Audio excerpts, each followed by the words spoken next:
السلام عليكم، معكم بندرو. رمضان كريم علينا وعليكم. ان شاء الله يكون موضوع الكورونا سهل. لا تنسوا تغسلوا ايديكم وستي سيف. اليوم مع بعض حنساوي احنا شريمب ليتس راب. سهل كتير انه تساوي الابيتايزر. فريش ايزي.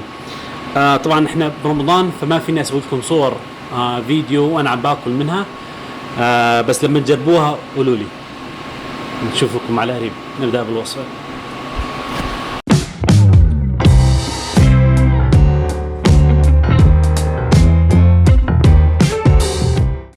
رح نبدأ الوصفة اليوم بصوص الهويزن.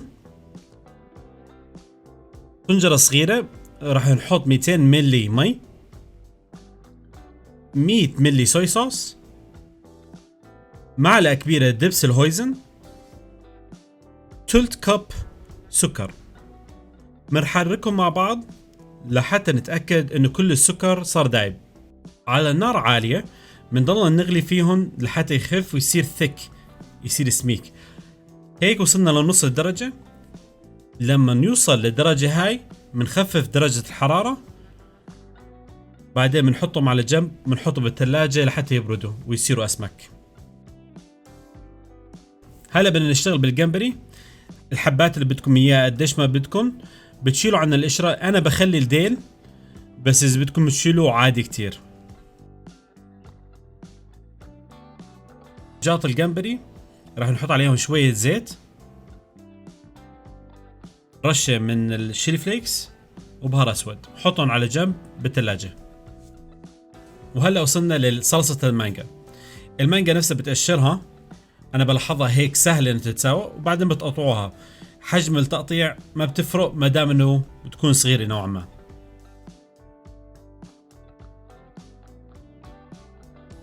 الشيري توميتوز أو طماطم الكرزية بس بنقطعهم بالنص وبنحطهم على جنب. البصل الأخضر بنقطعهم بالطريقة هاي وبنحطهم مي ساقعة. الفلفل الأحمر بنقطعهم بالطريقة هاي وبنحطهم بالزيت. والكزبرة. هلا رح نطبق كل شيء مع بعض. بنحط مانجا كاملة، 6 حبات طماطم كرزية، ضمة من الكزبرة، معلقة كبيرة زيت، معلقة كبيرة خل الرز أو الرايس فينيجر، رشة ملح، معلقة صغيرة سكر، وبهار أسود. إذا بده شوي سكر أو خل ضيفوه وبعدين حركوه. هلا شكله طيبة بنحطه بالثلاجة. هلا رح نطحن كاشو محمص. لما تطحنوه ما تطحنوه كتير بس خلوه نوعا ما ناعم. الكمية ما بتفرق عشان بالأخير انتوا تستخدموا منها شوي لكل جمبري.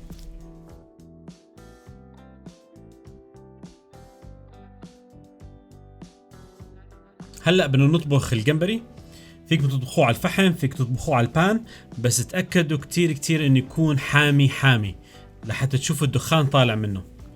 بتحطوه ما بتقلبوا فيه الا لما يكون مقرمش من جهة. بنحطه بعدين بنحط عليه حبة توم والملح. بعد لما يصير كريسبي من جهة تيجي بتقلبوه. لما يتحمص من الجهة الثانية خلاص بنشيلهم.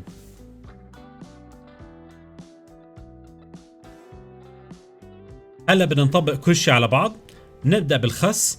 إذا بدكم تبدلوا البتر لتز الموجود عندنا فيك تحطوا رومين عادي كتير. حبات الخس لازم تلابق حبات الجمبري.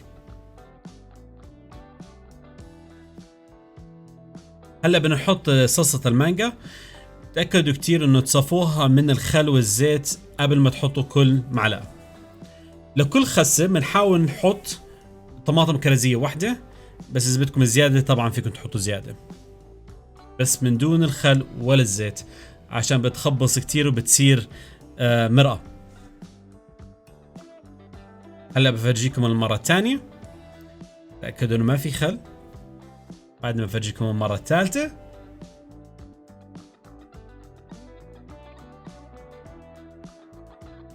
وإذا ما انتبهتوا لأول 3 مرات راح أفرجيكم المرة الرابعة عشان بحبكم.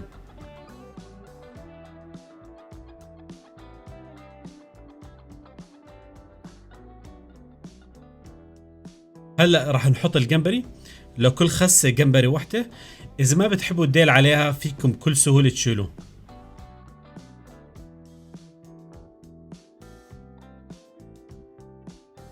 هلا راح نحط صوص الهويزن. اتأكدوا انه يكون بالسماكة هاي ويكون بارد. ولما تحطوا انتبهوا قديش بتحطوا عشان انه حالي كتير. اذا بدكم زيادة طبعا حطوا زيادة قد ما بدكم.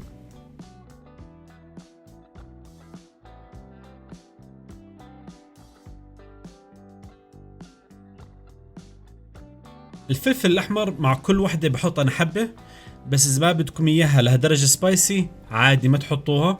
بس رشوا شوية زيت بس عشان يعطيكم شوية حرقة. طبعا اذا بدكم شيلوه شيلوه. البصل الاخضر حبة لكل وحدة بس لاعطيهم قرشة. البصل الاخضر تأكدوا وانتم حاطينه على جنب انه دائما مي ساقعة.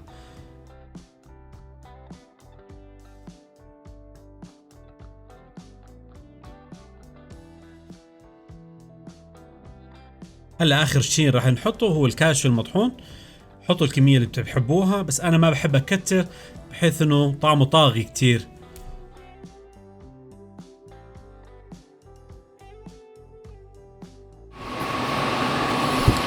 هلا احنا خلصنا الرسبي وبقرب لكم اياه عشان تشوفوها بطريقه احسن. احنا مسوين هلا 4 حبات بالوصفه هاي، بس اذا بدكم زياده بس بتزودوا الشرم واللرس. الديسكربشن اوريدي موجود تحت الوصفه. اذا بدكم الوصفه غير الصوت. اذا عجبكم الفيديو بليز اكبسوا لايك، بتساعدوني كثير كثير كثير.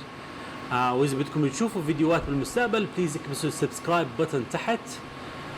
اذا عندكم اي سؤال اي استفسار شو اللي فيك تبدلي يمين يسار بالاشياء الموجوده قدامكم بليز اكتبوا بالكومنت، اكتبوها بالكومنت الموجود تحت وبرد عليكم على طول باسرع وقت ممكن. بنشوفكم على قريب. باي.